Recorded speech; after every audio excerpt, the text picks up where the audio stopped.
Alhamdulillah pada hari ini siang menjelang sore kita akan mudah-mudahan pertama kita akan bersyukur Allah SWT yang mana pada hari ini kita akan melihat, menengok dan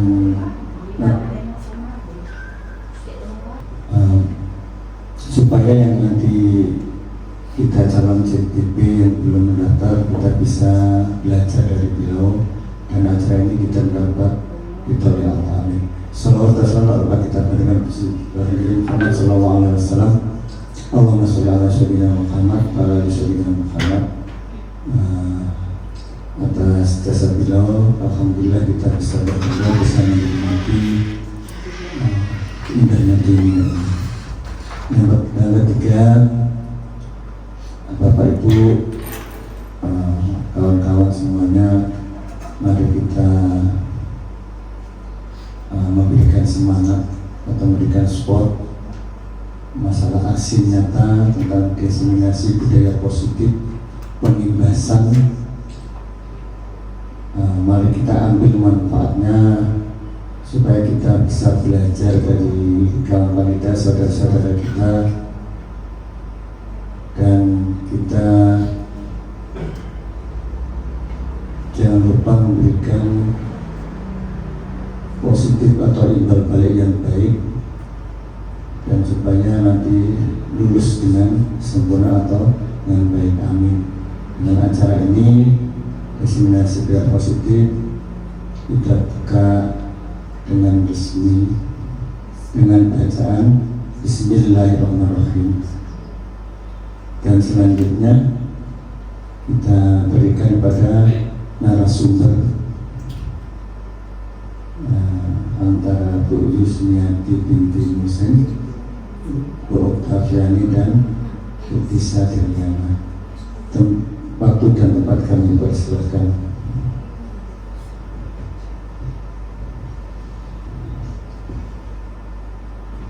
Baik, Assalamualaikum warahmatullahi wabarakatuh. Izinkan saya berdiri ya Bapak Ibu. Saya minta izin lagi untuk berpantun. Sungguh cerah suasana siang, awali dengan pikiran positif. Marilah kita dengarkan presentasi dengan tema budaya positif.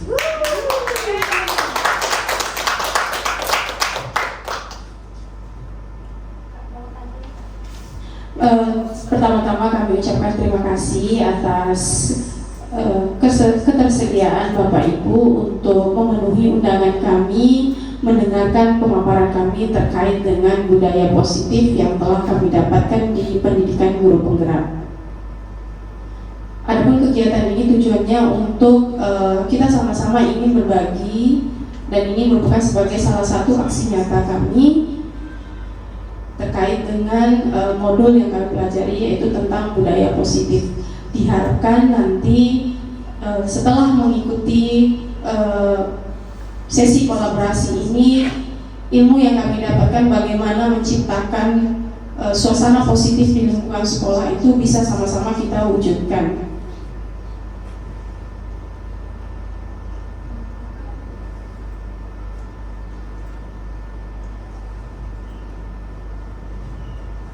Baik, salah satu tanggung jawab kita sebagai guru itu pastinya kita ingin menciptakan suasana positif di sekolah.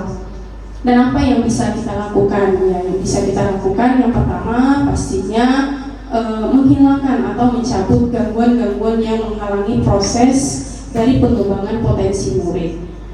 Apa saja potensi murid itu? Tentu kita guru juga sudah memahaminya, dan pasti kita akan mencari tahu ataupun menggali potensi-potensi murid tersebut. Seiring perjalanan akan ada hal-hal yang akan mengganggu, misalnya bagaimana tingkat kedisiplinan, kemudian bagaimana suasana apa yang mempengaruhi tingkat anak untuk bisa mengembangkan potensi dirinya sehingga terwujudnya suasana positif di sekolah. Kemudian apa perlu guru lakukan untuk menerapkan disiplin positif? Mungkin dari Bapak Ibu ada yang bisa menyampaikan kira-kira apa yang perlu kita lakukan sebagai guru untuk menerapkan disiplin positif. Ada yang akan menanggapi? Ya. Baik, saya menanggapi apa itu dari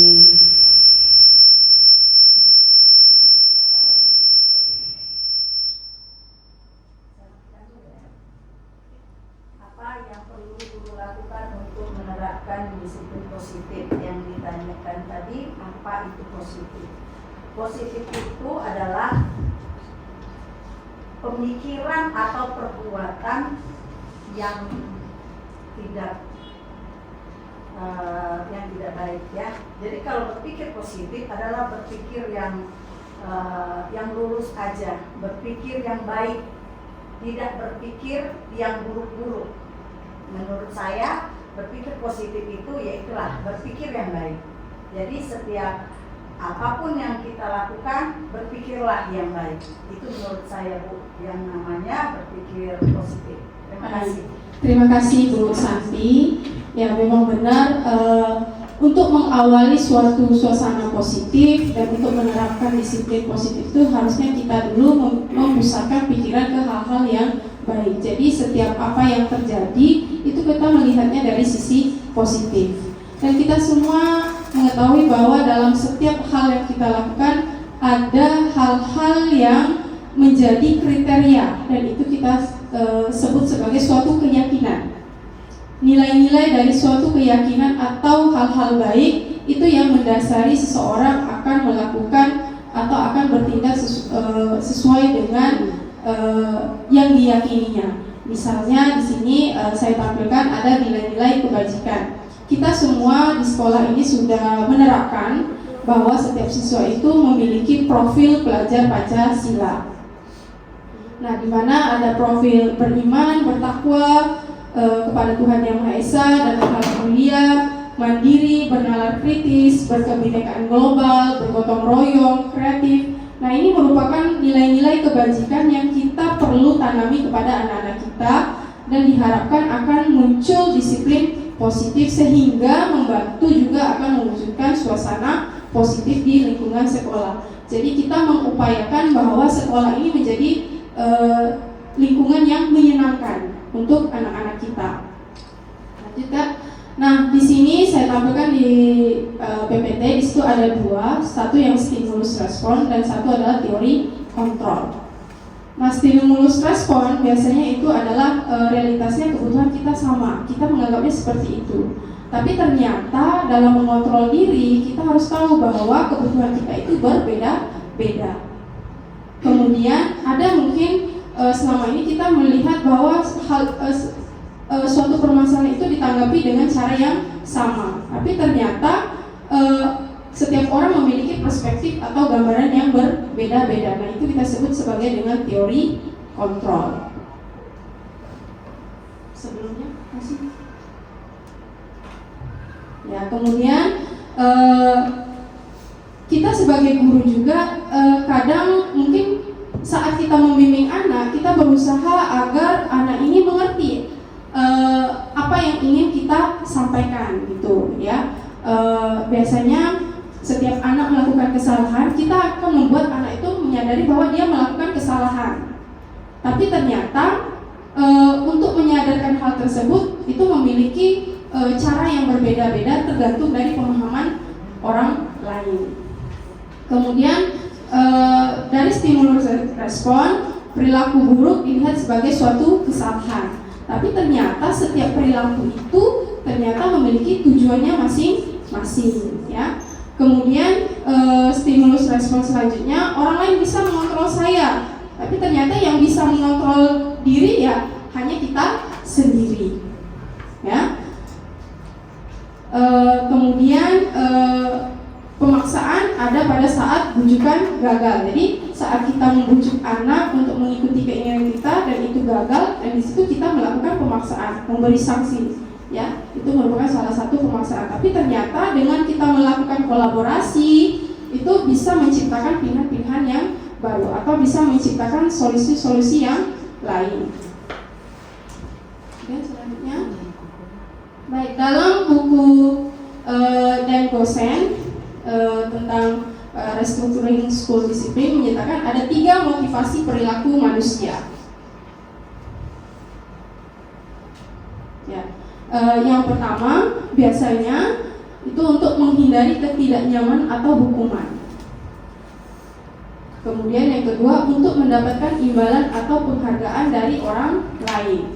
Yang ketiga untuk menjadi orang yang mereka inginkan dan menghargai diri sendiri dengan nilai-nilai yang mereka percayai. Dari ketiga motivasi ini, mungkin dari Bapak Ibu bisa memberikan gambaran mana motivasi yang bersifat positif.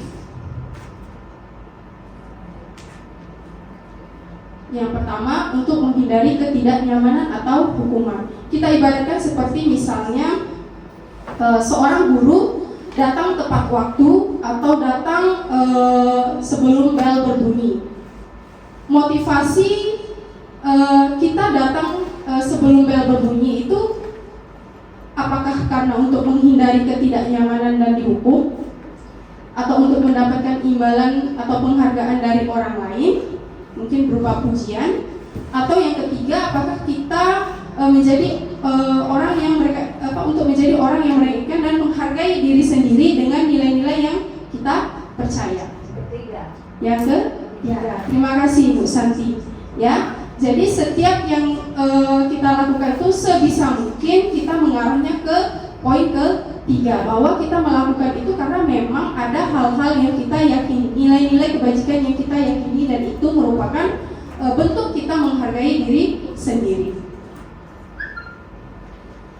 Nah, di sini kita mungkin sering mendengar kata hukuman, konsekuensi, dan restitusi. Mungkin paling sering di antara kita tuh sering mendengar kata hukuman dan konsekuensi. Apa itu hukuman?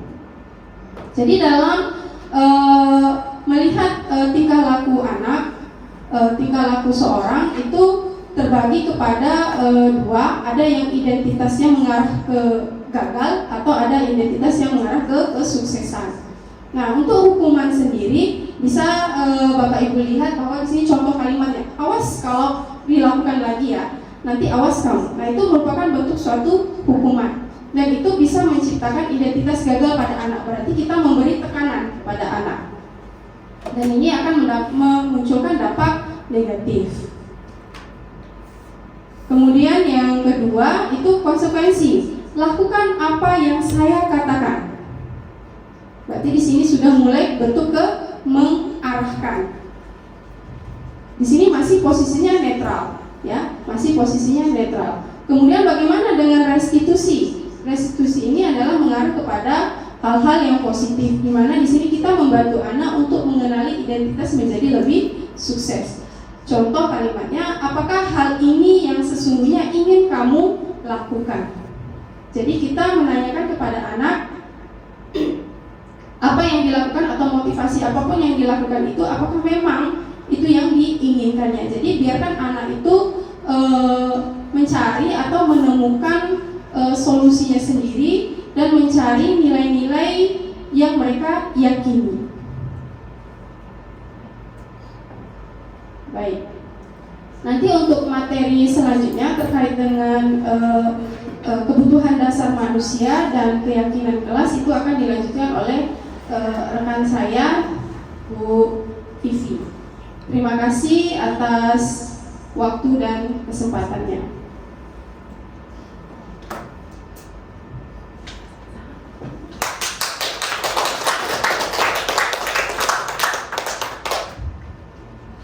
Assalamualaikum warahmatullahi wabarakatuh. Waalaikumsalam warahmatullahi wabarakatuh. Yang selanjutnya itu budaya positif, yaitu yang mengenai kebutuhan dasar manusia. Nah, ini kebutuhan dasar manusia menurut William Glasser dalam Voice Theory, yaitu yang pertama bertahan hidup, kasih sayang dan rasa diterima, kebebasan, kesenangan, dan penguasaan. Nah, yang pertama itu kebutuhan bertahan hidup. Apa itu kebutuhan bertahan hidup? Kebutuhan bertahan hidup adalah kebutuhan yang bersifat fisiologis untuk bertahan hidup, misalnya kesehatan, rumah, dan makanan. Kebutuhan biologis sebagai bagian dari proses reproduksi termasuk dalam kebutuhan untuk tetap bertahan hidup. Komponen psikologis ini pada kebutuhan ini meliputi kebutuhan akan perasaan aman. Kebutuhan yang kedua yaitu kebutuhan kasih sayang dan rasa diterima. Kebutuhan untuk diterima. Kebutuhan ini dan 3 kebutuhan yang lain yang berikutnya adalah kebutuhan psikologi. Kebutuhan untuk disayang dan diterima meliputi kebutuhan akan hubungan dan koneksi sosial. Kebutuhan untuk memberi dan menerima kasih sayang dan kebutuhan untuk merasa menjadi bagian dari suatu kelompok. Kebutuhan ini juga meliputi keinginan untuk tetap terhubung dengan orang lain seperti teman, keluarga, pasangan hidup, teman kerja, binatang peliharaan, dan kelompok di mana kita tergabung. Anak-anak yang memiliki kebutuhan dasar kasih sayang dan rasa diterima yang tinggi biasanya ingin disukai, ya, dan diterima oleh lingkungannya. Mereka juga akrab dengan orang tuanya. Biasanya mereka belajar karena suka pada gurunya. Jadi dia keinginan dia untuk belajar itu karena dia suka dengan gurunya. Bagi mereka, teman sebaya sangatlah penting. Mereka juga biasanya suka bekerja dalam kelompok. Ini yang kasih sayang dan rasa yang diterima. Yang ketiga, penguasaan, kebutuhan pengakuan akan kemampuan.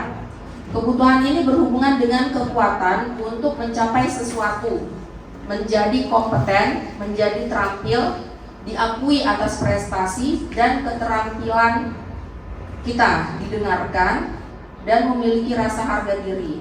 Kebutuhan ini meliputi keinginan untuk dianggap berharga, bisa membuat perbedaan, bisa membuat pencapaian, kompeten, diakui, dan dihormati. Ini meliputi self-esteem dan keinginan untuk meninggalkan pengaruh. Nah, anak-anak yang memiliki kebutuhan dasar untuk penguasaan yang tinggi biasanya selalu ingin menjadi pemimpin. Mereka juga suka mengamati sebelum mencoba hal baru dan merasa kecewa bila melakukan kesalahan. Mereka juga biasanya rapi dan sistematik dan selalu ingin mencapai yang terbaik. Kebutuhan berikutnya yaitu kebebasan. Kebebasan kebutuhan akan pilihan. Kebutuhan untuk bebas adalah kebutuhan akan kemandirian, otonomi, memiliki pilihan, dan mampu mengendalikan arah hidup seseorang. Anak-anak dengan kebutuhan kebebasan yang tinggi menginginkan pilihan. Mereka perlu banyak bergerak, suka mencoba-coba, tidak terlalu terpengaruh orang lain, dan senang mencoba hal yang baru dan menarik. Yang terakhir tentang kesenangan, kebutuhan untuk merasa senang. Kebutuhan akan kesenangan adalah kebutuhan untuk mencari kesenangan, bermain, dan tertawa. Bayangkan hidup tanpa kenikmatan apapun, betapa menyedihkan. Glasser menghubungkan kebutuhan agar kesenangan dengan belajar. Semua hewan dengan tingkat intelijensi tinggi seperti anjing, lumba-lumba, primata, dan lain bermain. Jadi saat mereka bermain, mereka mempelajari keterampilan hidup yang penting. Nah, manusia tidak berbeda. Anak-anak dengan kebutuhan dasar kesenangan yang tinggi biasanya ingin menikmati apa yang dilakukannya. Mereka juga bisa berkonsentrasi tinggi saat mengerjakan hal yang mereka senangi. Mereka suka permainan dan suka mengoleksi barang, suka bergurau, suka melucu, dan juga menggemaskan. Bahkan saat mereka bertingkah laku buruk, mereka masih terlihat lucu. Terbayanglah ya mungkin anak-anak kita ya. Oke, ini ada kasus Ibu Ulfa, guru kelas 3 SD, sedang bingung menghadapi ulah salah satu murid di kelas bernama Afriansyah. Beberapa anak telah datang dan mengeluhkan Afriansah yang sering meminta bekal makan siang mereka dengan paksa. Nah, jika Anda menghadapi situasi seperti Bu Ulfa, apa yang akan Anda lakukan? Menurut Anda kira-kira apa alasan Afriansyah melakukan itu? Kira-kira nih, kalau kita yang jadi Bu Ulfa, apa yang akan kita lakukan terhadap apa yang dilakukan Afriansyah? Ayo, siapa yang mau menanggapi? Pak Wid mungkin.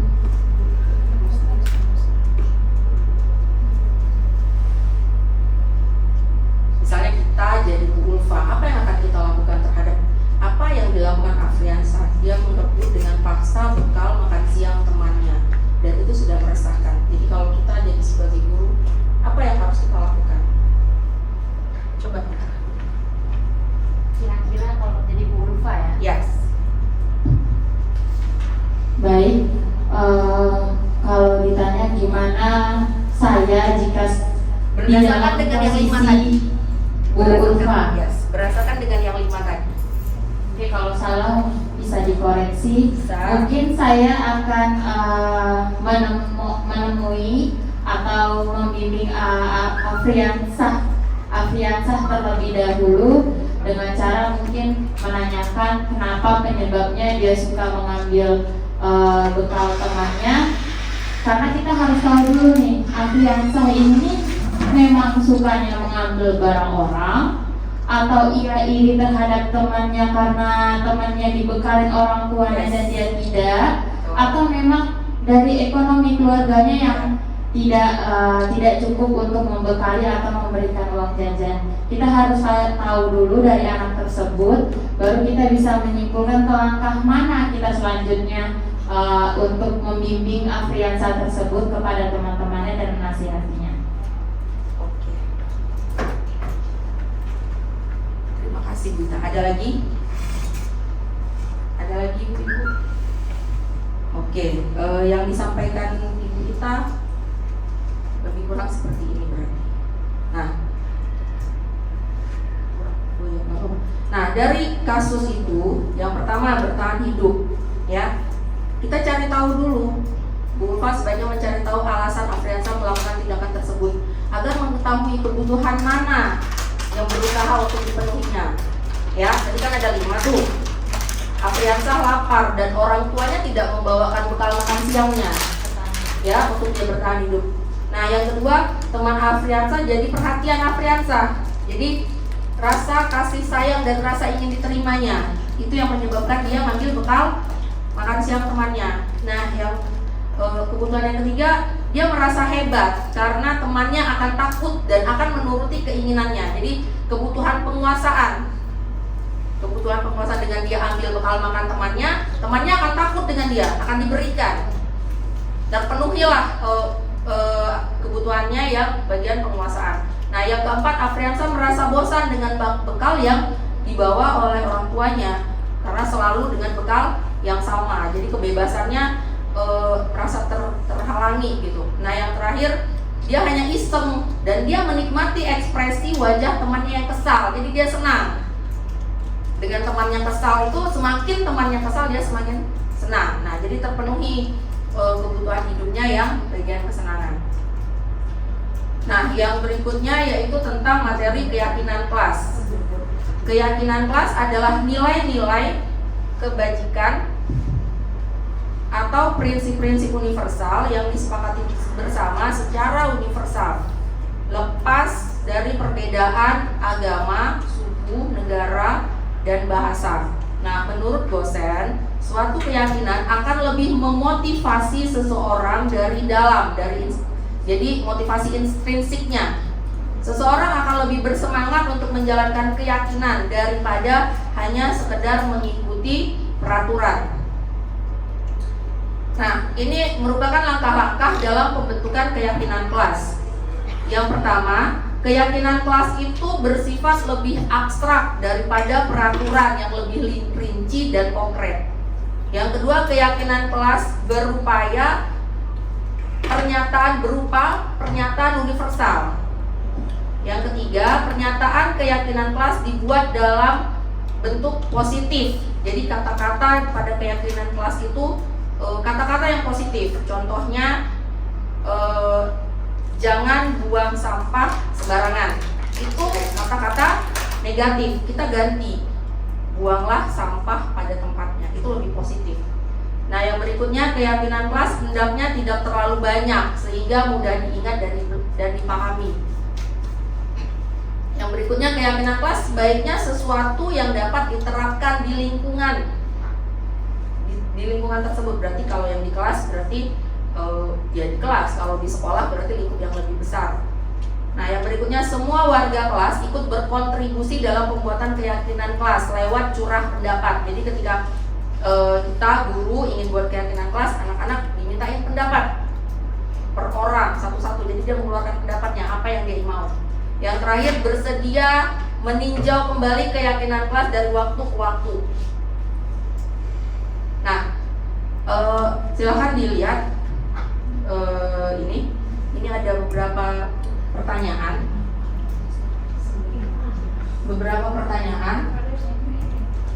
Ya, ini peraturan ada selalu kembalikan buku ke tempatnya, dilarang mengganggu orang lain, hadir di sekolah 15 menit sebelum pembelajaran dimulai, dilarang melakukan kekerasan, dilarang menggunakan narkoba, bergantian atau menunggu giliran, gunakan masker, jangan berlari di kelas atau koridor.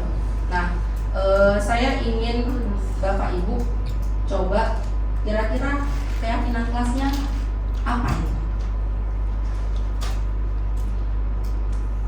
Selalu kembalikan buku ke tempatnya, keyakinan kelasnya dilarang mengganggu orang lain. Dilarang melakukan kekerasan.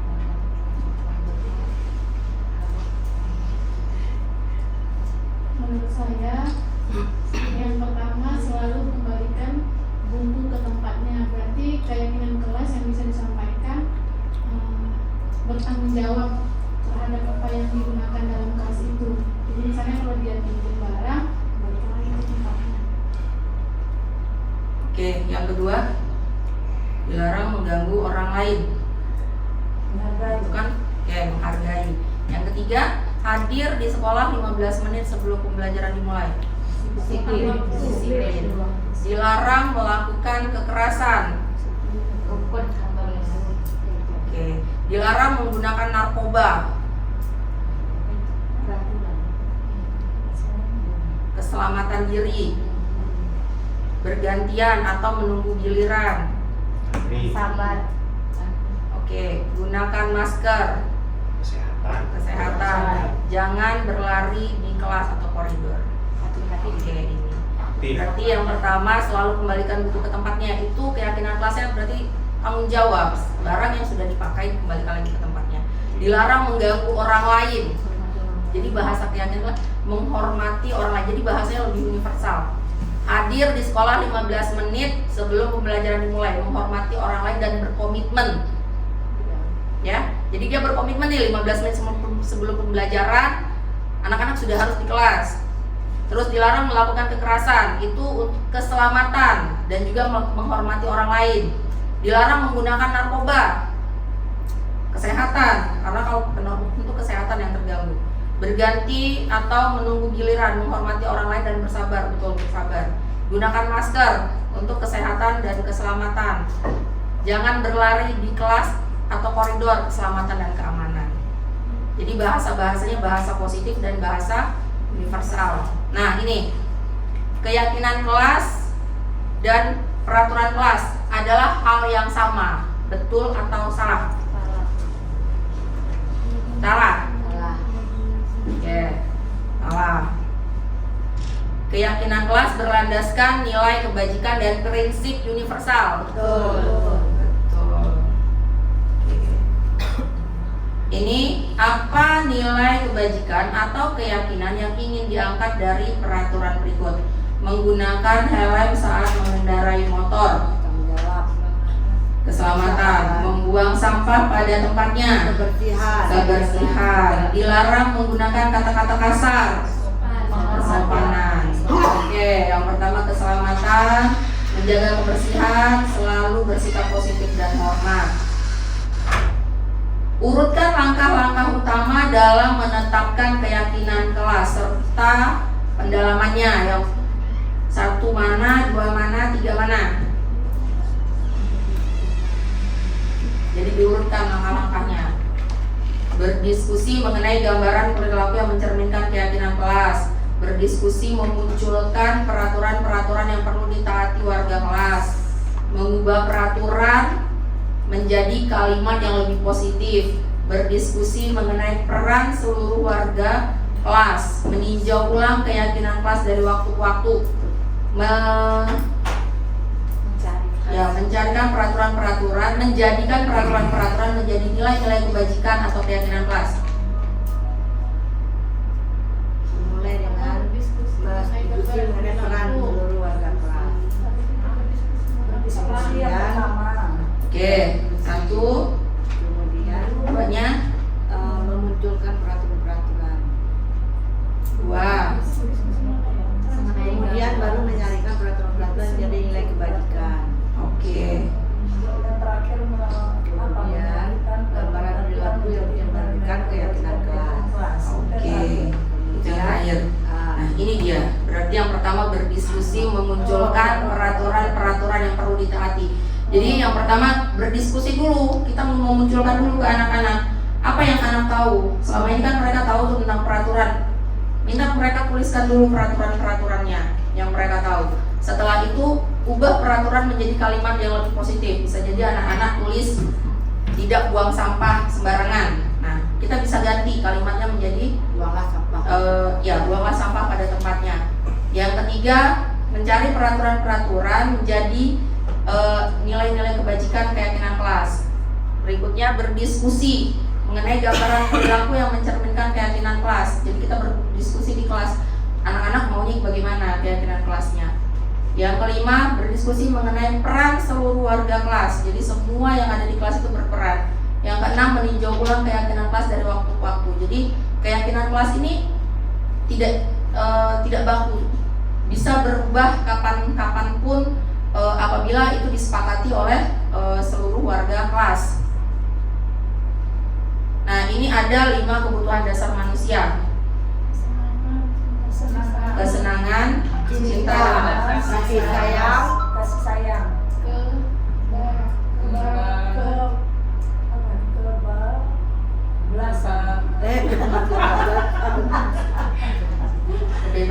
kebebasan. Nomor 4, kemudian penguasaan. yang pertama kesenangan, kebutuhan untuk merasa senang, cinta, kasih sayang, kebutuhan untuk diterima, memberi, menerima kasih sayang, kebebasan, kebutuhan akan pilihan, penguasaan, kebutuhan pengakuan atas kemampuan prestasi untuk diakui, yang terakhir bertahan hidup, kebutuhan fisiologis. Oke, mari kita praktekkan keyakinan kelas. Siapa yang mau jadi gurunya? Saya Bu Guru, boleh? Boleh. Ayo Bu Santi jadi gurunya.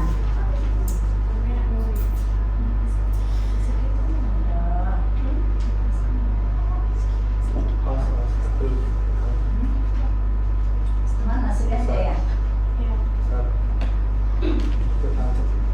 Mari kita praktekkan keyakinan Boleh kelas. Bu Santi di sini. Cek 1 2 coba. Baik, udah ngantuk-ngantuk ya? Semangat lah. Bikin joget dulu. Breaking. Saya. Oke, kita lanjut. Oke, semangat ya, jangan ada yang ngantuk ya. Baik, tadi kita sudah belajar dari BPP dengan Bu Yus, yaitu tentang positif. Jadi mari kita praktekkan keyakinan kelas. Di dalam kelas kita akan membuat suatu keyakinan. Kalau tata tertib itu adalah paksaan.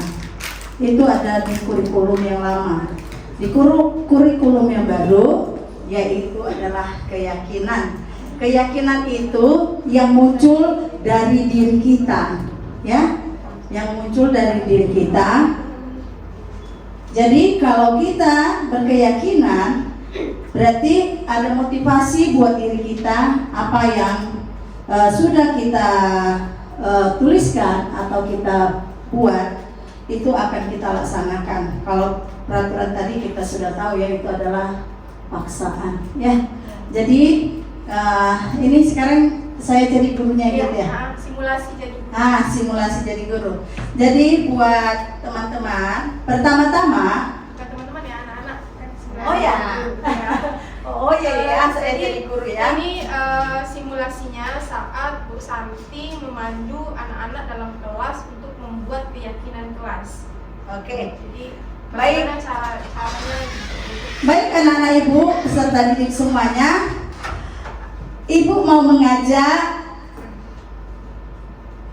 yaitu yang pertama, anak-anak ibu tuliskanlah macam keyakinan anak-anak ibu, ya. Mulai dari peraturan, ya. Tapi dengan catatan, ada catatannya loh, tidak menggunakan bahasa yang negatif tadi, seperti dilarang. Itu kita gunakan, contohnya kalau dalam ujian, kita kalau dibilang jangan menyontek, dilarang menyontek. Kalau bisa, bersifatlah yang jujur. Oke?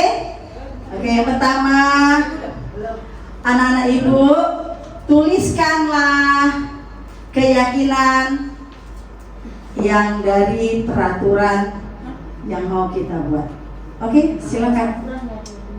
Ya, peraturan. Peraturan dulu ya, baru muncullah keyakinan. Ya. Sudah, setelah dituliskan, silakan dibacakan. Ya, di tempel situ sambil kita baca. Nanti dari situ akan kita susun. Ya, kita kelompokkan. Tiga. Satu aja. Ya, tuliskan. Ya, peraturan ya. Nanti dari peraturan itu kita akan tahu di mana. Ayo, tempelkan di depan. Silakan. Anak-anak ibu silakan, boleh maju ke depan, tempelkan ke depan, silakan. Ya. Ayo silakan, semangat. Ya, bagus. Oke. Nanti dari yang anak-anak ibu itu tempel, kita akan mengelompokkan. Ya. Bu, saya Bu. Iya, silakan Warni maju ke depan. Oh, saya tempel ya Bu ya. Itu soal. Nah, Bu. Bu, saya mau tempel. Enggak mau ya, Bu? Enggak mau ya, Nong? Iya, enggak apa-apa, nanti bisa kita tempel lagi ya, Nong. Baik. Oke. Buat peserta didik yang belakangan silakan dibacakan. Nah, belakangan ya. Dari yang pertama, dari situ nanti kita kelompokkan disuruh masuk kemana ya. Jadi yang pertama itu ada peraturan komitmen. Ya. Ya. Lanjut. Selanjutnya ada buang sampah pada tempatnya. Iya. Selanjutnya jangan terlambat masuk kelas. Iya. Selanjutnya sama, tidak terlambat masuk kelas. Selanjutnya dilarang mengerjakan PR di sekolah. Oke. Ini ada yang jatuh. Selanjutnya, Nanti kita kelompokkan ya. jika ada yang keluar kelas main ke toilet, harus minta izin kepada guru. Ya. Ya, mantap. Selanjutnya peraturan jangan mengganggu teman sedang belajar. Oke. Selanjutnya peraturan tidak boleh ribut. Oke, tepuk tangan dulu buat Tessa. Nih. Ini sekarang kita akan mengelompokkan ini ya. Dan di mana ini masuk? Nih peraturan, komitmen. Kita lihat dulu dari hasil peraturan yang sudah dibuat anak itu, ubah kalimat yang Iya. negatif menjadi Oke, positif. oke. Baru kita buat kesepakatan. Setelah kesepakatan baru kita rinci Oke. lagi kesepakatan itu menjadi sebuah keyakinan kelas. Oke, baik anak-anak ibu, ini adalah yang anak-anak ibu tulis adalah peraturan. Sekarang kita ubah peraturan ini menjadi keyakinan. Ya, kalimat keyakinan. Seperti yang sudah dibaca teman kita Tesar, yaitu peraturan apa ini? Tolong baca Tesar, ibu udah agak. Peraturan komitmen. Komitmen itu masuk, kalau keyakinannya masuk kemana? Ayo, Berkomitmen. komitmen, Disiplin. disiplin. Jadi kalimatnya itu menjadi setiap anggota kelas harus mampu berdisiplin. Oke, ini beda ini disiplin. Berarti oke, sekarang buang sampah pada tempatnya. Masuk kemana keyakinannya dari peraturan ini? Kebersihan. Selanjutnya, Kesehatan juga bisa, Bu. ya kesehatan juga bisa, karena kalau buang sampah sembarangan akan membuat lingkungan kotor. Berarti ini bisa juga kesehatan. Kemudian yaitu jangan Terlambat masuk terlambat kelas. masuk kelas. Berarti masuk juga di sini. Kalimat jangannya dihilangkan. Ya, itu nggak boleh. Itu tepat waktu. ya, ini kan keyakinan. Itu tadi tata tertib kita ubah ya menjadi keyakinan itu. Enggak lagi dia kita ubah ini. Ini jangan ini kita ubah karena ini udah hal yang negatif. Iya, terlambat masuk kelas. Keyakinannya apa? Iya, tepat waktu. Tepat waktu berarti disiplin juga dong. Ya kan? Disiplin. Ini kita kelompokkan nanti. Kemudian tidak terlambat Sama. masuk kelas, sama juga dengan disiplin kan? Ya. Kita kelompokkan disiplin. Kemudian dilarang. Mengerjakan PR di sekolah. Oke, ini kalimatnya kalau untuk keyakinan apa yang harus kita buat? Keyakinan. Ini kan tadi peraturan. Iya, mengerjakan tugas tepat waktu. Oke, disiplin juga itu. Ya, disiplin. Tanggung jawab. Oke. Tanggung jawab. Kemudian baca lagi Tesar. Jangan mengganggu teman sedang belajar. Nah, itu peraturan, jangan mengganggu teman. Kalau keyakinannya apa? Ayo. Menghargai dan menghormati ya. Menghargai. Selanjutnya baca Tesar. Jika ada yang keluar kelas, harus izin kepada guru. Oke, itu keyakinannya apa? Menghargai juga. Oke, menghargai juga. Ini sudah kita mau masuk kelompok. Oke, tidak boleh Tidak boleh ribut. ribut. Berarti menghargai juga kan? Ya. Ya, menghargai. Menghargai. Oke, selanjutnya hargai dan hormati Sesama murid. sesama murid. Itu sama juga. Itu sama juga. Oke, sekarang kita kelompokkan. Ini menghargai ada berapa? 1. Rata-rata ini menghargai dan mengapain semua ini. 2.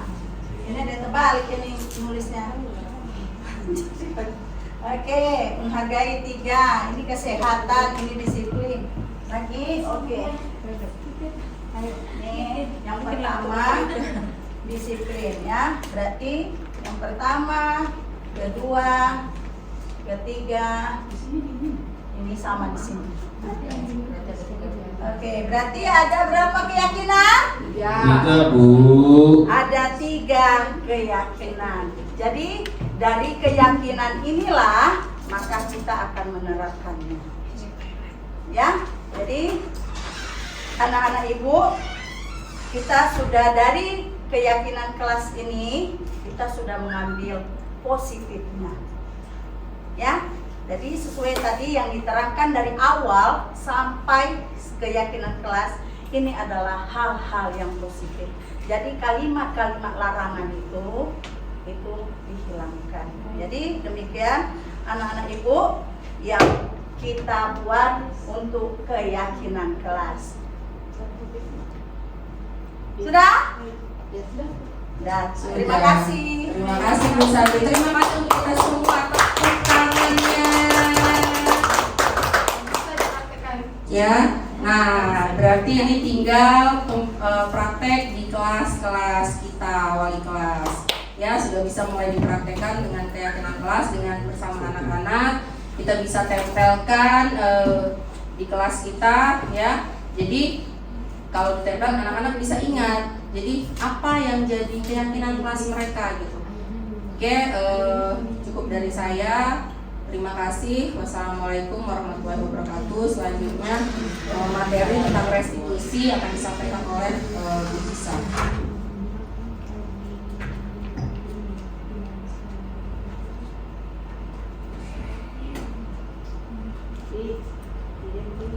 Apa Ibu? Oh ya, nanti kami kirim ke 38 semua ya. Iya, semua dapat. Ya, nanti kita kirim.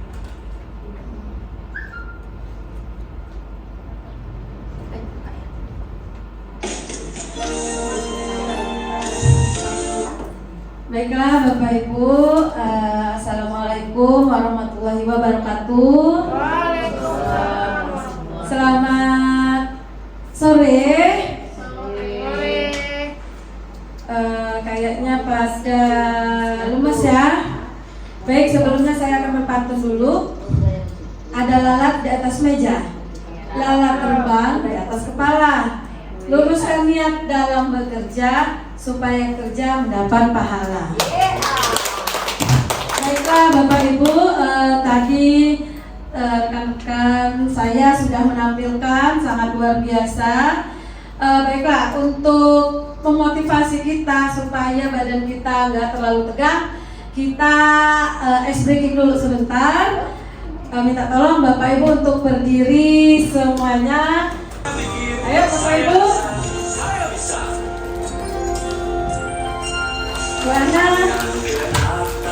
Menggapai bintang, tangan ke samping, burung yang terbang, tangan ke depan, ikan berenang, lutut yang rapi, siap berdoa.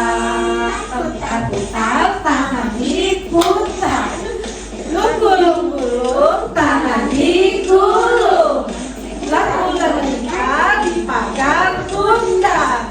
Kan kiri, atas, bawah, berdoa. Satu jari kanan, satu jari kiri, unggah-unggah menjadi dua. Dua jari kiri, unggah-unggah menjadi empat. Buat beneran spread kanan. Tiga jari kiri, gabung jadi enam. Buat menara tinggi, empat jari kanan, empat jari kiri, gabung jadi 8. Telingaku buat 5 jari kiri, gabung jadi 10. Siap berdoa. Oke,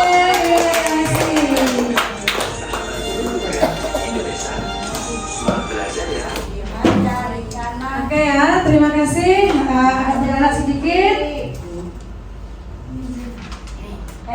Bapak Ibu, kertas warnanya apa? Putih Bu Guru. Oke, kita jawab dengan cepat ya. Konsentrasi.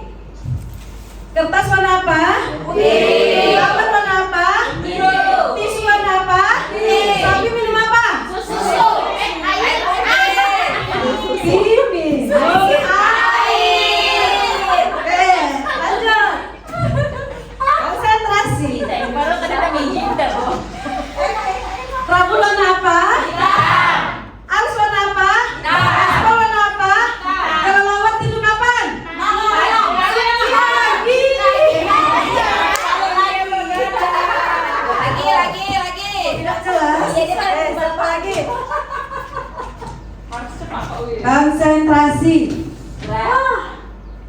Warna dari cendol apa? Hijau. Tahukah pohon apa? Hijau. Warna ungu rumput? Hijau. Jerapah makan apa? Rumput. Daun. Oke, Oh iya, jelas. karena jerapah lehernya panjang ya. Biasanya makan daun mais ya. Kayaknya karena kita sore, jadi mungkin konsentrasi kita agak apa? Agak buyar ya. Oke. Sikit kan kita iya. Seru. Baik Bapak Ibu. Iya, Apa Bu Warni? Lagi Bu. Oh lagi? Ya. Oke, boleh. Apa ya? Berdiri. Saya suka itu. Cari dulu. Kayaknya ada asisten yang megangin mic. Oh iya. Oke. Oke, asisten. Oke, ya. Seperti biasa kita latihan dulu. Tepuk tangan. Tepuk tangan di telinga dan di hidung. Lambat. Tepuk tangan kanan di telinga. Tepuk.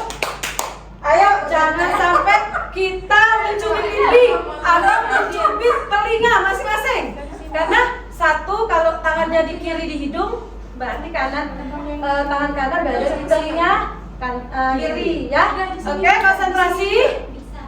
1, 2, 3. Ayo, jangan sampai pipi yang terlihat.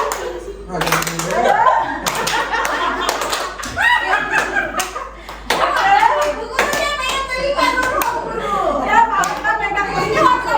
Pegang lagi. Ya, itu fungsinya salah satunya untuk melatih otak kiri dan otak kanan. Nah, gitu ada ya. Baiklah, Bapak Ibu, di sini saya akan menyampaikan materi tentang budaya positif. Sebelum kita masuk ke pertanyaan, kita di sini ada pertanyaan pemantik. Ini sudah sering kita lakukan hampir setiap hari. Santi dan Hana dipanggil masuk ke ruangan Ibu Dewi.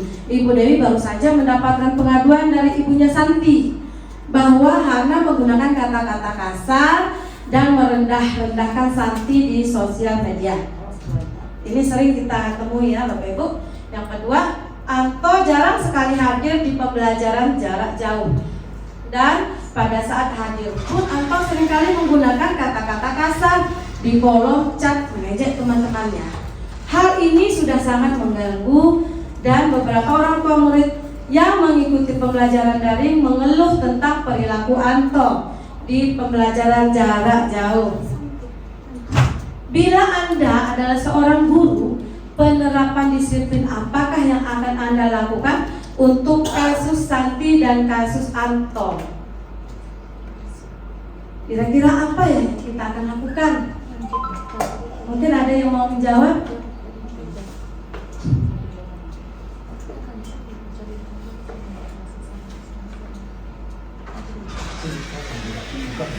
Oke, Bu Bibi kembali ke slide sebelumnya. Nah ini kira-kira apa yang akan kita lakukan sebagai seorang guru? Oke, Bu Okta, mic satunya mana ya tadi? Di sana mic. Nah ya.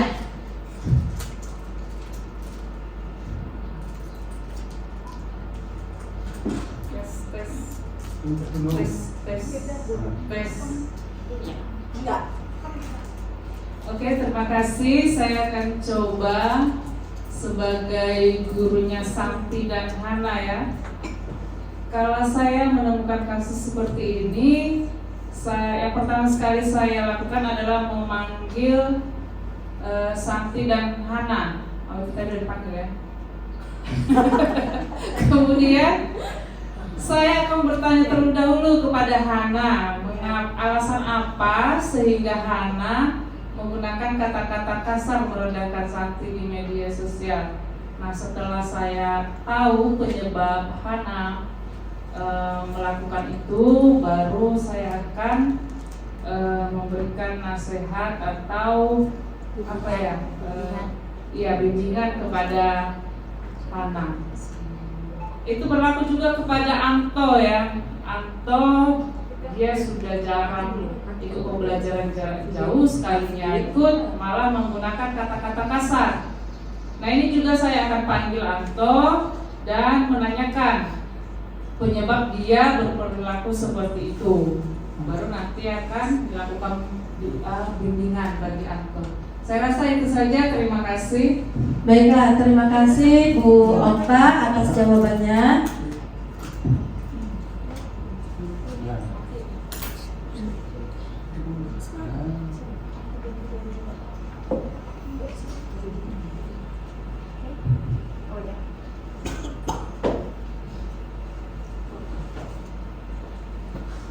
Oke, nah baiklah di sini kita akan menerapkan dari kasus yang kita hadapi yang dua tadi. Di sini kita akan menerapkan disiplin positif. Tadi juga sudah disampaikan oleh Bu Yus Diane Gosen dalam bukunya Restitution Restructuring School Discipline tahun 98 mengemukakan bahwa guru perlu meninjau kembali penerapan disiplin di dalam ruang-ruang kelas. Apakah telah efektif atau berpusat atau memerdekakan dan memandirikan murid, dan bagaimana atau dan mengapa. Nah, diambil dari teori kontrol Dr. William Glasser. Glasser berkesimpulan ada 5 posisi kontrol yang diterapkan seorang guru, orang tua ataupun atasan dalam melakukan kontrol. Apa saja itu 5 posisi kontrol? Yang pertama sebagai penghukum, yang kedua pembuat merasa bersalah, yang ketiga guru sebagai teman, keempat guru sebagai pemantau atau sebagai manajer. Yang pertama adalah sebagai penghukum. Seorang penghukum biasanya menggunakan hukuman fisik atau verbal. Nada suara tinggi, bahasa tubuhnya, mata melotot, jari menunjuk-nunjuk, dan menghardik. Pak Ade.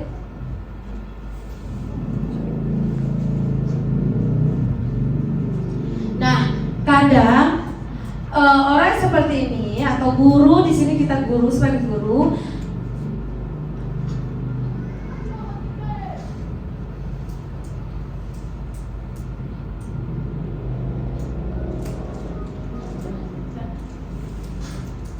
kadang di sini kalau sebagai penghukum itu dengan menggunakan kata-kata patuhi aturan saya atau awas. Nah, bagaimana dengan kita?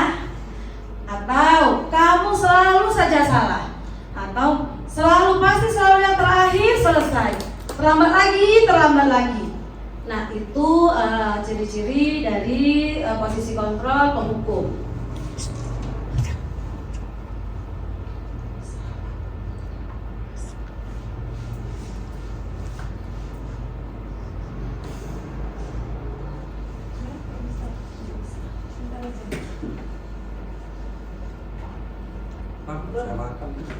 Bisa. Bisa nih.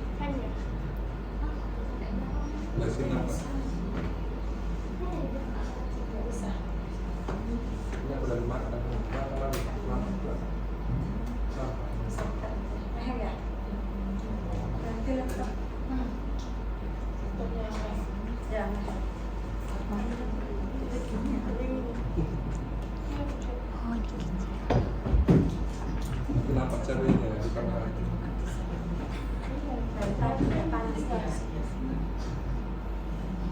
Komputer alat elektronik juga mudah ngehang ya. Jana hampir jana.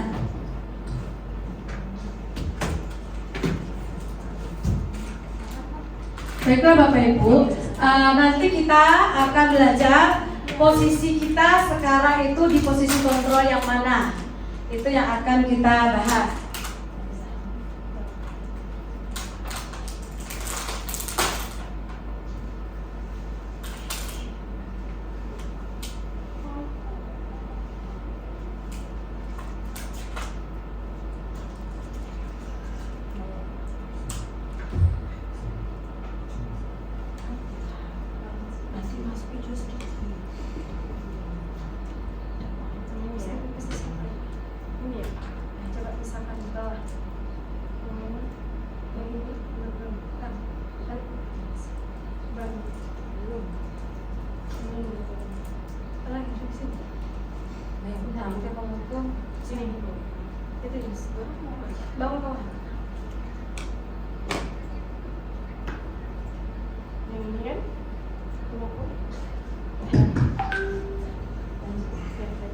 Oke, lanjut.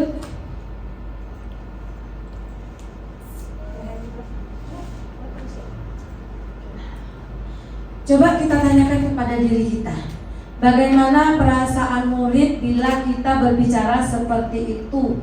Contohnya pada saat anak terlambat. Apa hasilnya? Kemungkinan murid akan menjadi marah, mendendam, dan bersikap agresif.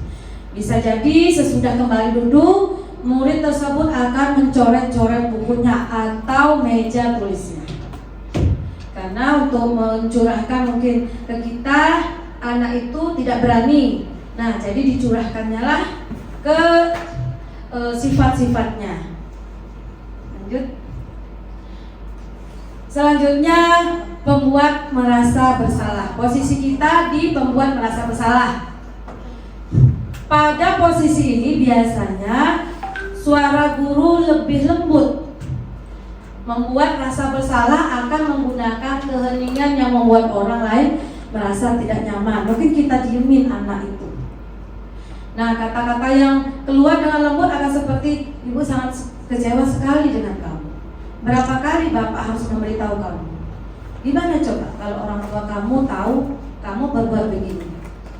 Nah, itu posisi kontrol kita sebagai pembuat merasa bersalah. Kita tanyakan pada diri kita, bagaimana perasaan murid bila kita ditegur seperti cara ini?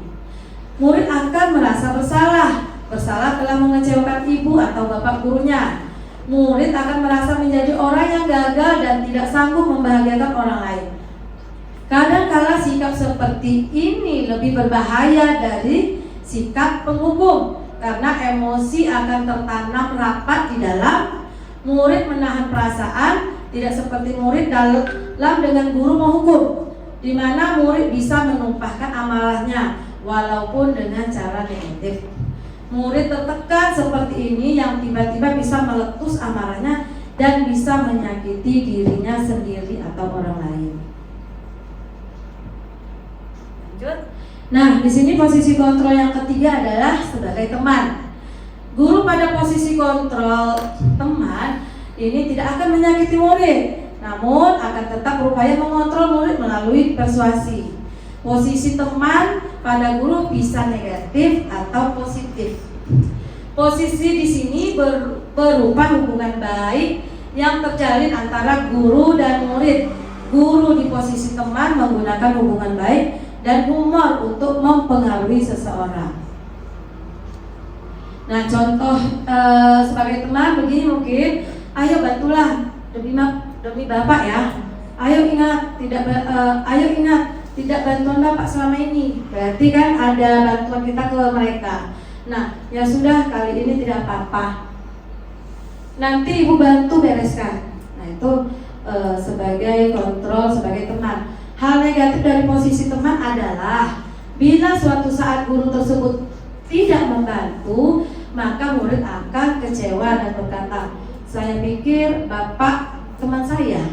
Nah, murid merasa dikecewakan dan tidak mau lagi berusaha. Hal lain yang mungkin timbul adalah murid hanya akan bertindak untuk guru tertentu dan tidak untuk guru lain. Murid akan tergantung pada guru tersebut.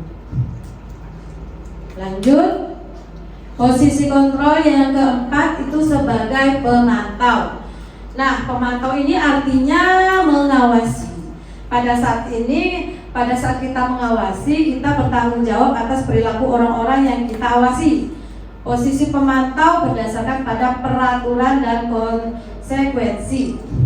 Dengan menggunakan sanksi, ciri-ciri seorang pemantau, nada suaranya datar, bahasa tubuhnya yang formal. Lanjut, Bu. Nah, contoh begini. Adi, tahukah kamu jam berapa kita mulai? Tahu Pak. Kamu terlambat 15 menit. Apakah kamu sudah mengerti konsekuensi yang harus dilakukan bila terlambat? Paham Pak, saya harus tinggal di kelas pada jam istirahat nanti dan mengerjakan tugas ketinggalan saya. Ya benar, nanti pada saat jam istirahat kamu harus tinggal di kelas untuk menyelesaikan tugas yang tertinggal tadi. Saya tunggu. Artinya di sini ada penekanan. Lanjut Bu. Nah, bagaimana perasaan murid yang diperlakukan seperti ini? Pastinya di sini ya murid memahami konsekuensi yang harus dijalankan karena telah melanggar salah satu peraturan sekolah. Guru tidak menunjukkan suatu emosi yang berlebihan, menjadi marah atau membuat merasa bersalah. Murid tetap dibuat tidak nyaman, tetapi di sini posisinya murid dibuat tidak nyaman karena dia tinggal di kelas waktu istirahat. Murid tetap dibuat tidak nyaman yaitu dengan harus tinggal di kelas pada waktu jam istirahat dan mengerjakan tugas. Guru tetap harus memantau murid pada saat mengerjakan tugas di jam istirahat karena murid tidak bisa ditinggal seorang diri. Selanjutnya yang terakhir di sini posisi manajer. Nah, pada posisi manajer ini dimana guru berbuat sesuai bersama dengan murid, mempersilahkan murid mempertanggungjawabkan perilakunya, mendukung murid agar dapat menemukan solusi atau permasalahannya sendiri. Ciri-cirinya nada suara tulus, bahasa tubuh tidak kaku, dan mendekat ke murid. Nah, seorang manajer akan berkata, apa yang kita yakini? Ini akan kembali ke keyakinan kelas yang sudah kita buat. Selanjutnya, apakah kamu meyakininya? Berarti membuat anak itu yakin. Selanjutnya, jika kamu meyakininya, apakah kamu bersedia memperbaikinya? Jika kamu memperbaiki ini, hal ini menunjukkan apa tentang dirimu? Apa rencana kamu untuk memperbaiki hal ini? Nah, tugas seorang manajer bukan untuk mengatur perilaku seseorang, tetapi membimbing murid untuk dapat mengatur dirinya. Seorang manajer bukannya memisahkan murid dari kelompoknya, tetapi mengembalikan murid tersebut ke kelompoknya dengan lebih baik dan kuat. Oke, silakan. Selanjutnya, oke, ini nggak usah langsung. Nah, untuk kita mendapatkan posisi atau menuju posisi manajer, ini ada solusinya, yaitu menggunakan yang disebut dengan segitiga restitusi. Segitiga restitusi itu adalah proses menciptakan kondisi bagi murid untuk memperbaiki kesalahan mereka, membantu murid untuk jujur pada diri sendiri dan mengevaluasi dampak dari kesalahan yang dilakukannya. Restitusi ini memberikan penawaran, bukan pemaksaan. Nah, sangat penting bagi kita seorang guru untuk menciptakan kondisi yang membuat murid bersedia menyelesaikan masalah dan berbuat lebih baik lagi.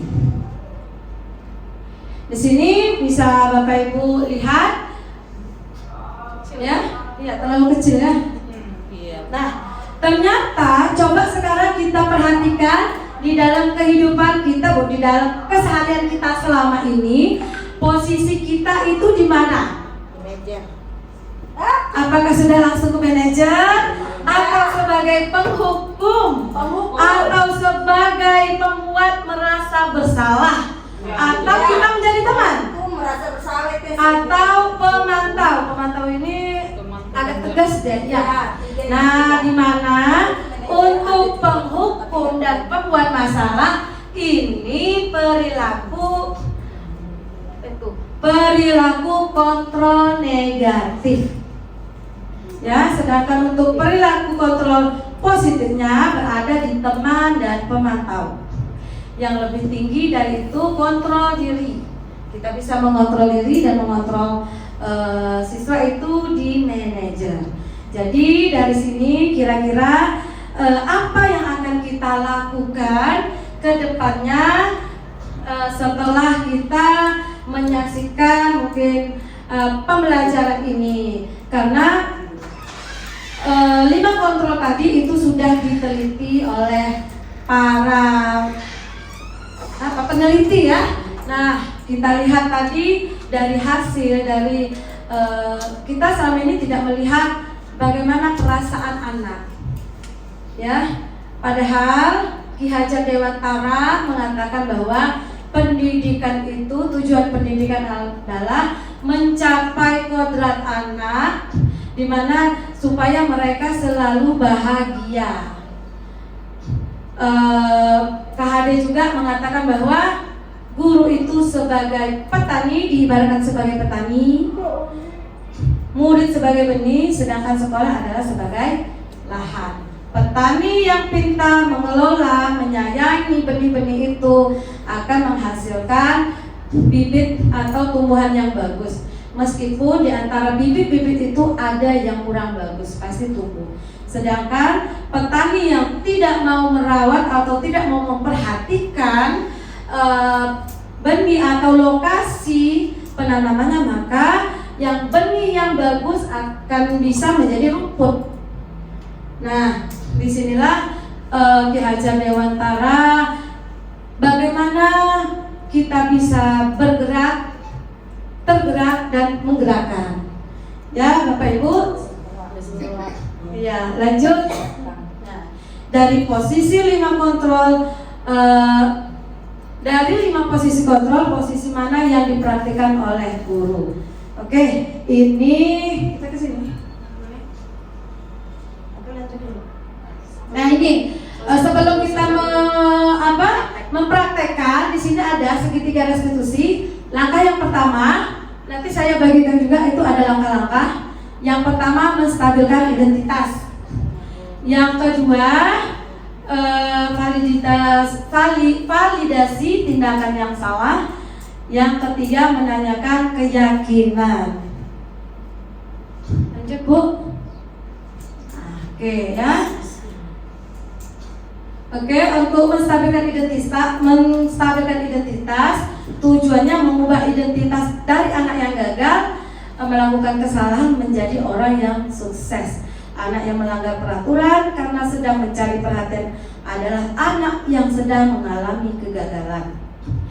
Dia mencoba untuk memenuhi kebutuhan dasarnya, namun ada benturan. Kalau kita mengkritik dia, maka kita akan tetap membuatnya dalam posisi gagal. Kalau kita ingin ia menjadi reflektif, maka kita harus meyakinkan si anak. Lanjut, Bu Yus. Untuk menstabilkan identitas, bisa kita buat dengan kalimat-kalimat berbuat salah itu tidak apa-apa, tapi ada bla bla bla bla, atau tidak ada manusia yang sempurna, bla bla bla bla, ya. Atau saya juga pernah melakukan kesalahan seperti itu, tetapi bla bla bla bla. Nah, itu mungkin salah satu contoh kalimat menstabilkan identitas pada saat kita bertanya kepada anak. Selanjutnya, validitas tindakan ini mengubah pandangan dari teori stimulus respon ke cara berpikir proaktif yang mengenali tujuan dari setiap tindakan. Lanjut, Bu Yus. Nah, lanjut. Contoh pertanyaannya, apa nilai umum yang kita telah sepakati, atau apa yang sudah kita sepakati sebelum kita melakukan pembelajaran, atau kamu mau jadi orang yang seperti apa? Nanti kami bagikan ya Bapak Ibu. Lanjut. Nah, ini salah satu contoh. Oke, lanjut saja ya nanti. Nah, bisa jadi dalam. Oke, udah lanjut aja. Kayaknya udah 3:30. Oke, lanjut, Bu. Kita akan mempraktikkan. Ya. Oke, kita akan mempraktikkan di sini ada 3 orang. Ya, 1, 2, 3, Gunung, Dr. Santi, mungkin Ana, Bu Ita sama Fitri. Oke. Ya, diitukan dulu. Dibagikan dulu. Sama. Sama nggak kasih semuanya. Itu ada ABC dan. Nah, ini mungkin sebagai referensi untuk kalimatnya, untuk kita praktekkan sebagai referensi. Ya, udah. Ini sebagai referensi kata-katanya. Jadi nggak terlalu banyak kita berpikir. Ya. Mencoba. Ini AC yang mana tadi C? Ayo. Ini C ini bukan. Ini C. Nih, Wid, contoh kata-katanya. Ari. Tadi dapat apa itu? Joko. Pak Joko, Mario dan Adi. Pak Joko. Ini Mario dan Adi. Pak Joko, Mario dan Adi. Pak Joko, Mario, Adi. Udah dapat semuanya? Sudah, Bu Guru. Praktekkan. Ini simulasi gitu. Jadi nanti ada yang berperan sebagai siswa, ada yang berperan sebagai guru dengan mempraktekkan bagaimana melakukan segitiga restitusi gitu. Jadi kita kenalin dulu apa penyebab atau tujuannya anak tersebut melakukan hal tersebut, apakah karena kesenangan atau ingin kebutuhan hidup ataukah karena ingin kebebasan gitu. Nah, dari situ nanti kita lanjutkan dengan poin-poin 3 tahapan tadi, dari mulai identitas diri, kemudian validasi tindakan, baru melakukan menanamkan keyakinan atau menanyakan keyakinan yang sudah disepakati tadi. Nah, untuk contoh kalimatnya itu sudah diberikan contoh kalimatnya di situ.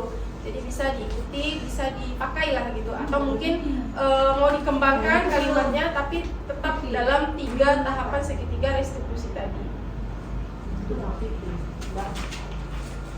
Bagusnya Ibu gabung sama Warni. Oh, bagusnya kita sama Bu Fitri sama Warni. Warni nggak ada temennya. Bertiga belum dapat ya? Ya, ini belum ukurnya ada tahu juga. Kita balik. Mana orang ini Pak Joko. C. Bu Santi dapat C nggak itu? Oh, belum dapat ya? Belum dikasih. Ya, ini aja. Ya, jangan sini aja. Ya, Sama Bapak. ini contoh teksnya, Skenarionya yang ini. Gini, kan Wari dapat A, Pauli dapat B, Bu Santi dapat. Ini salah satu contoh yang dapat C. sudah kami praktekkan Kan di bertiga. kelas. Warni sama kita sama Fitri aja. Jadi yang ini tadi. Ini dekat. Coba Kakak tampilkan ya. Kayak drama gitu. Ya. Ini video Kakak kan? Sama ceritanya. Enggak beda. Itu contoh kata-kata. Ini contoh salah satu yang sudah saya terapkan.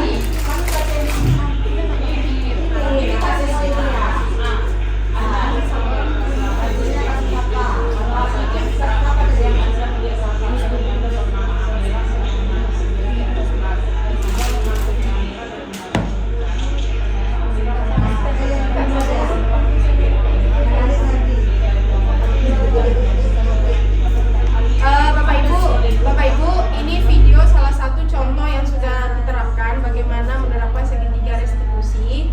Ini bisa jadi referensi untuk Bapak Ibu dalam melakukan simulasinya.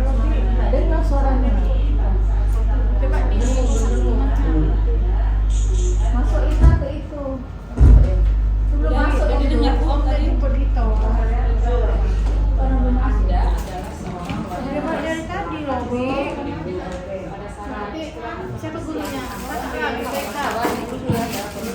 Cek dulu baterainya ini. Kotor sekali meja.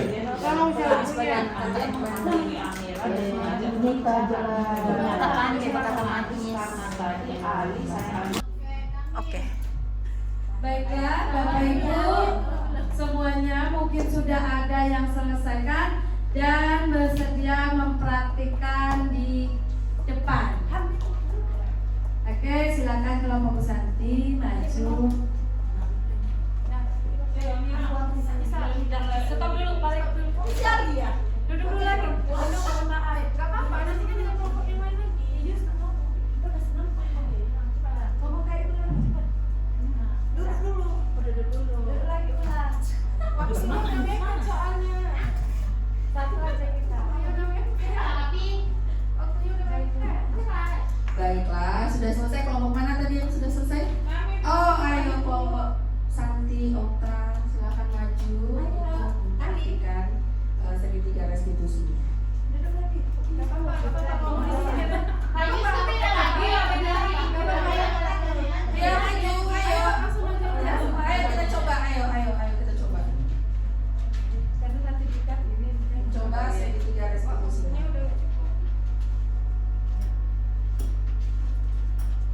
Mulai dari mana ini ya?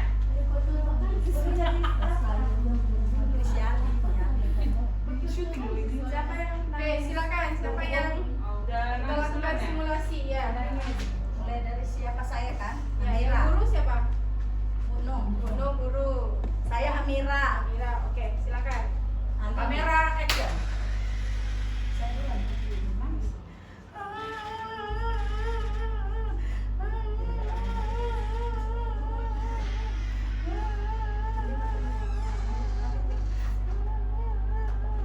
Amara,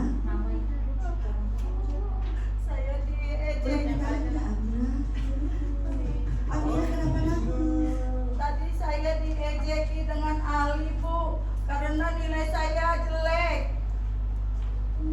Jadi saya nangis, Bu. Dia ngejek saya di depan teman-teman saya. Jadi saya malu, Bu. Dia ngejekin saya. Ya, Amira jangan nangis lagi. Nanti kita panggil Alinya ya. Ya, Bu.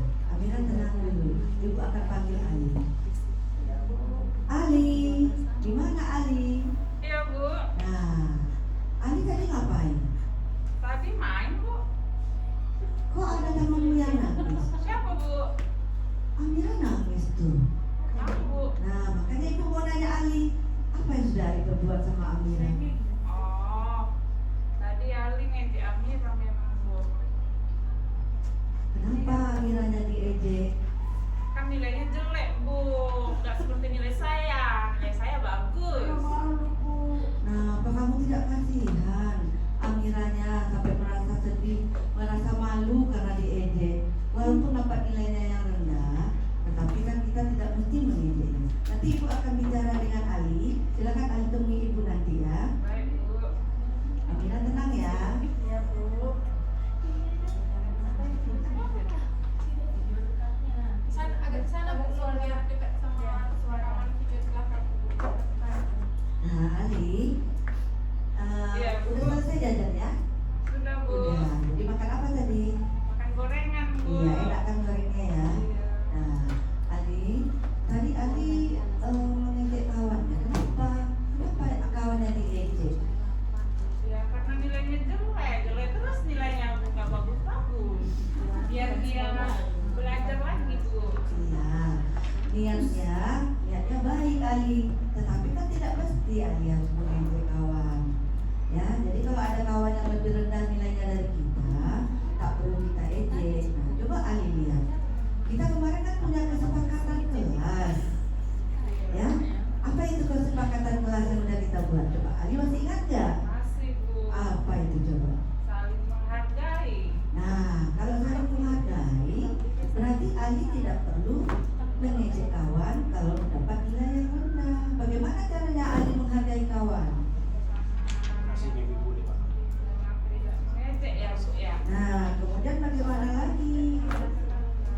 Menghormati. Nah, kita harus bersikap baik satu sama lain, menghormati orang lain dan menghormati dirimu sendiri.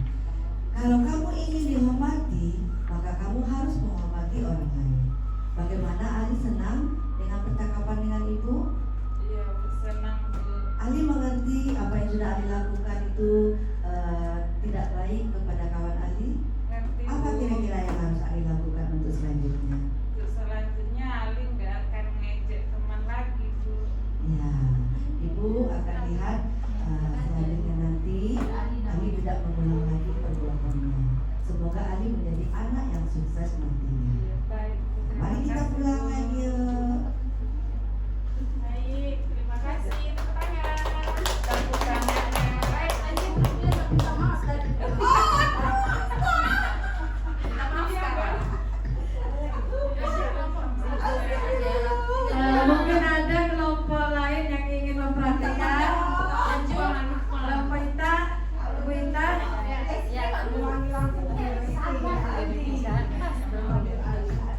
Artinya nanti setelah ini, jika anak melakukan kesalahan, mungkin bisa kita gunakan segitiga restitusi ya. Kita belajar mempraktikkan yang memang tidak segampang membalikkan telapak tangan, tetapi dari hal kecil mungkin bisa kita praktikkan. Sini, ayo. Oke. Baik, silakan di sini untuk kelompoknya. Berdua ya, bertiga. Silakan sini. Siapa yang jadi guru? Wati, Fitri, siswa. Oke.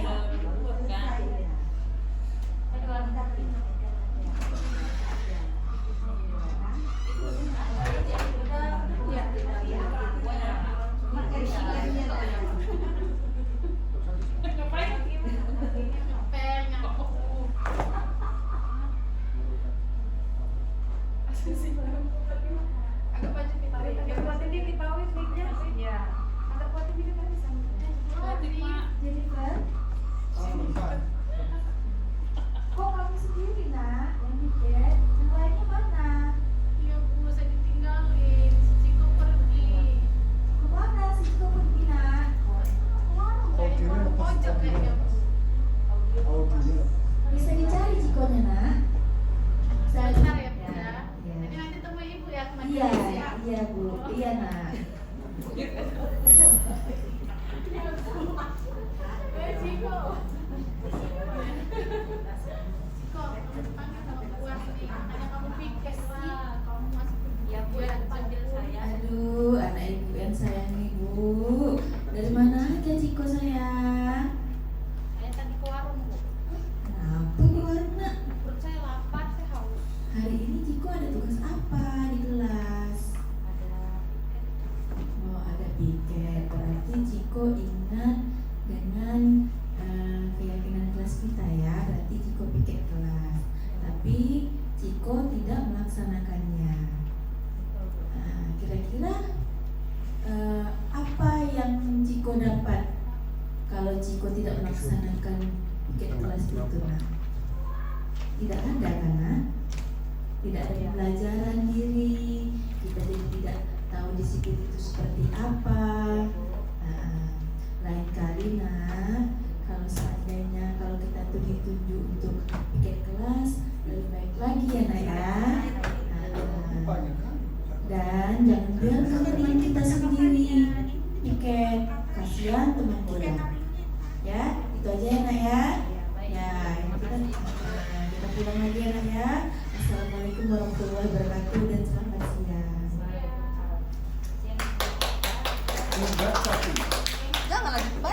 Terima kasih atas praktik yang sudah kita lakukan.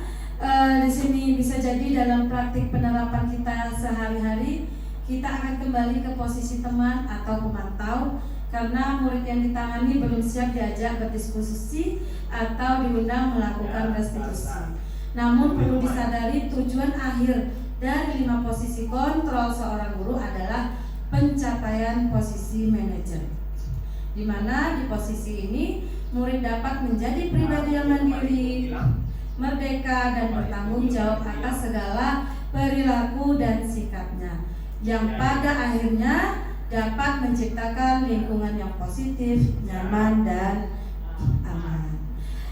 Terima kasih Bapak Ibu hebat. Semoga nanti kita ke depannya bisa menerapkan segitiga restitusi ini dalam menangani hal-hal yang kita temui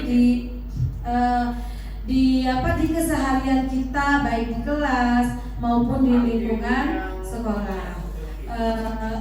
Saya akhiri. Wabillahi taufiq wal hidayah. Assalamualaikum warahmatullahi wabarakatuh. Selamat sore, tetap semangat.